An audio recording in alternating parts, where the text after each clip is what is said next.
যেহেতু এসেছি কিছু কথা তো বলেই যাই, শেয়ার করে যাই, আবার হয়তো অনেকদিন পর দেখা হবে, সবসময় তো আর দেখা হয়ে ওঠে না। ঢাকাই সিনেমার শীর্ষনায়ক শাকিব খান সম্প্রতি নতুন একটি সিনেমার শুটিং সেটে এসে সবাইকে চমক দিয়ে সাবেক স্ত্রী অপু বিশ্বাসের প্রশংসা করেছেন। এখন এসে আমার মনে হয় যে আমি হয়ে গেলাম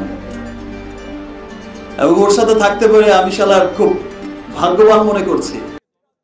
সাংবাদিকদের সঙ্গে আলাপকালে তিনি হেসে বলেন, আমার বউ তো সুপারস্টার। নিজেকে ইয়েস ম্যান আমরা কি যে আমি আসলে খুব ভালো একটা স্টক ধরেছিলাম। অপু এখন আগের চেয়েও অনেক সুন্দরী হয়েছে। তিনি আরো বলেন, অপুকে আমি অনেক কাছ থেকে দেখেছি, ওর সংগ্রাম, ওর মেধা সবকিছুই অনুপ্রেরণাদায়ক। ও এখন অনেক পরিণত এবং নিজের জায়গাটা অনেক ভালোভাবে বুঝে ফেলেছে। শাকিব খান আরো যোগ করেন, আমাদের সম্পর্ক যেমনই হোক, আমি সবসময় চাই অপু ভালো থাকুক। ও আমার সন্তানের মা, তার সম্মান রাখা আমার দায়িত্ব।